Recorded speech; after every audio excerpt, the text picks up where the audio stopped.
Hello दोस्तों, स्वागत है आपका हमारे यूट्यूब चैनल में।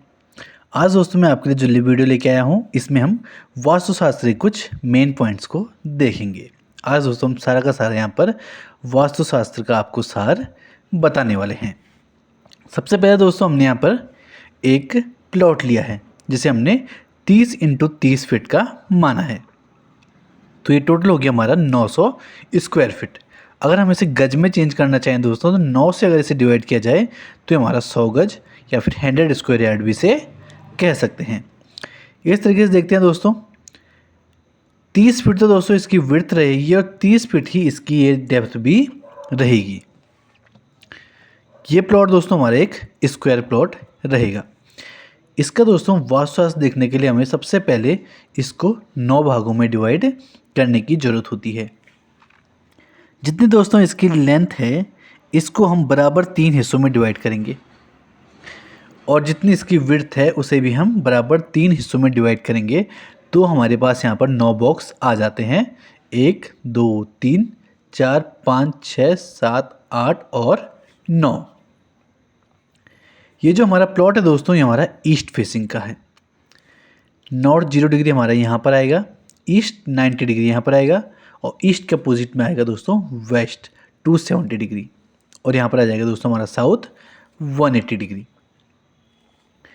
जब दोस्तों हमारा प्लॉट इस तरीके से रहेगा तो नॉर्थ और ईस्ट के बीच में जो आएगा दोस्तों हमारा वो आएगा नॉर्थ ईस्ट, जिसे हम ईशान कोण भी कहते हैं। ये शिव भगवान का कोण माना जाता है। इसी तरीके से ईस्ट और साउथ के बीच में आ जाएगा हमारा अग्निकोण, जिसे हम साउथ ईस्ट कोण भी कहते हैं। इसके बाद देखते हैं दोस्तों साउथ और वेस्ट के बीच में जो कोण बनेगा ये होगा हमारा नैऋत्य कोण और जो नॉर्थ और वेस्ट के बीच में बनेगा ये होगा हमारा वायव्य कोण।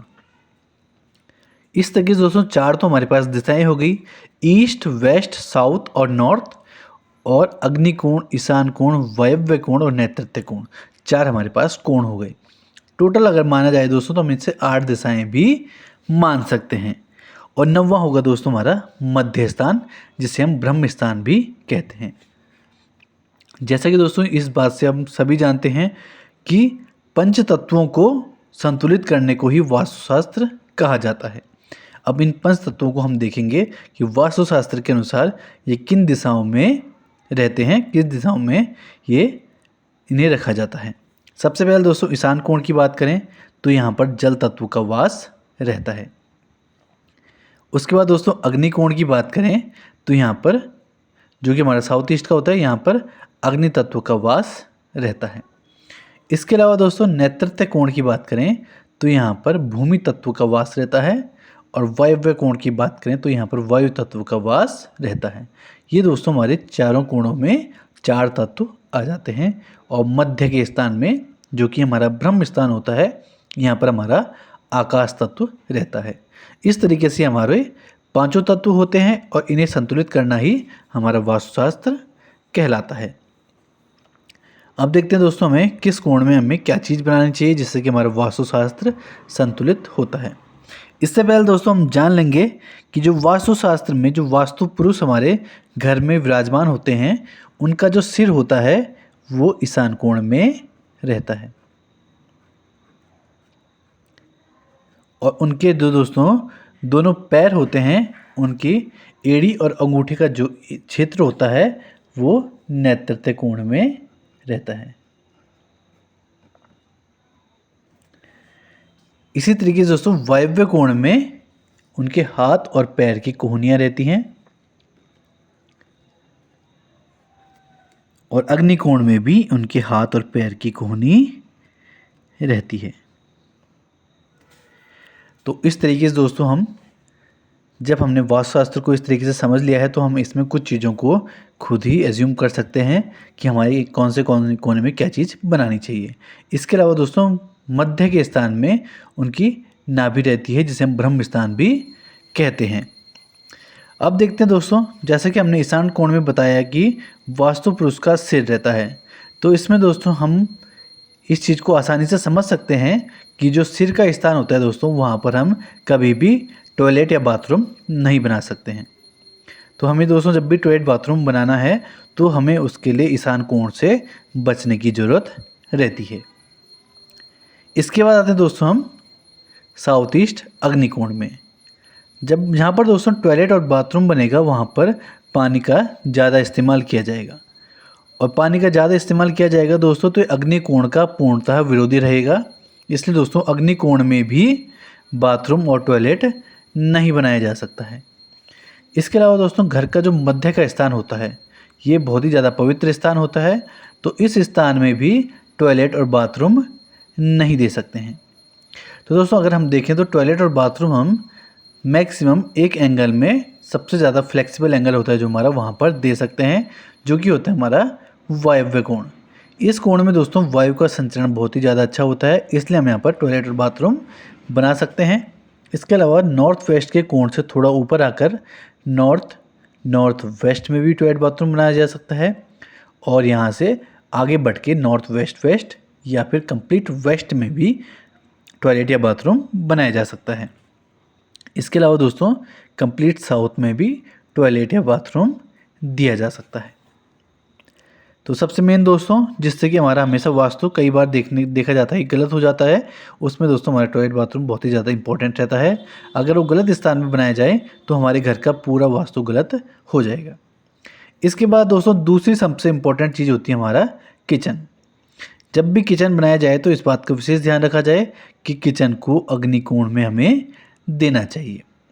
किचन दोस्तों अग्नि से संबंधित हमारे काम होता है किचन में, इसलिए हमें इसे अग्नि तत्व में ही किचन को बनाना चाहिए। इसके अलावा दोस्तों वायव्य कोण में भी हम दूसरे ऑप्शन की तरह किचन को बना सकते हैं, क्योंकि यहाँ पर वायु का संचरण अच्छा होता है और किचन में भी वेंटिलेशन और वायु का संचरण अच्छा रखना चाहिए, इसलिए यहाँ पर भी किचन को दिया जा सकता है सेकेंड चॉइस के तौर पे। यही दो एंगल दोस्तों किचन के लिए सर्वश्रेष्ठ माने जाते हैं।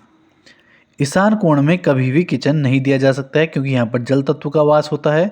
अगर हम यहाँ पर किचन देंगे तो जल तत्व और अग्नि तत्व दोनों एक दूसरे के विरोधी होते हैं, इसलिए यहाँ पर किचन नहीं दिया जा सकता है।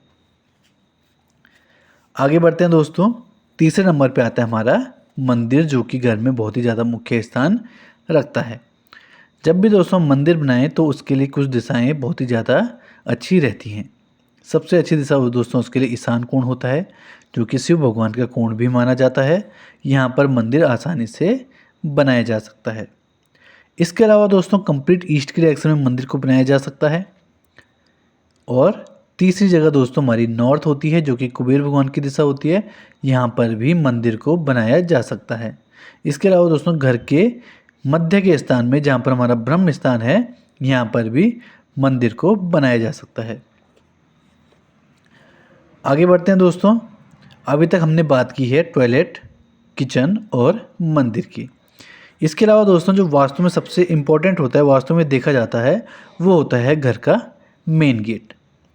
जब भी दोस्तों हम ईस्ट फेसिंग से घर को डिजाइन करें तो इसका मेन गेट हमारा ईशान कोण में दिया जाएगा।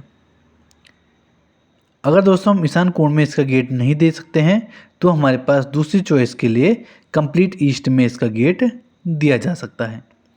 अगर दोस्तों इन दोनों ही कोणों में गेट नहीं दिया जा सके तो हमारे पास एक ही ऑप्शन बचता है, साउथ ईस्ट अग्निकोण में गेट को देना।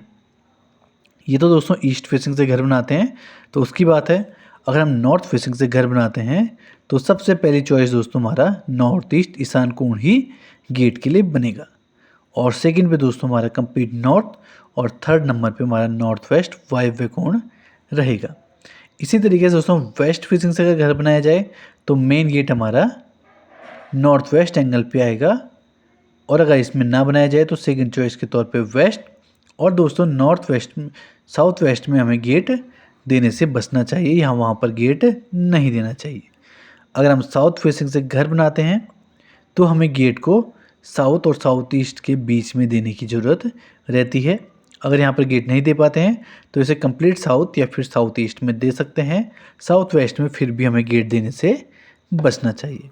ये दोस्तों हमारी कुछ बेसिक चीज़ें थी जो कि हमने वास्तु के अनुसार आज देखी हैं। अगर आपको वीडियो पसंद आई हो तो वीडियो को लाइक, चैनल को सब्सक्राइब जरूर करें, जिससे इस प्रकार की वीडियो मैं आपके लिए आगे भी लाता रहूँ। मिलते हैं दोस्तों नेक्स्ट वीडियो में, तब तक के लिए दीजिए इजाज़त। धन्यवाद।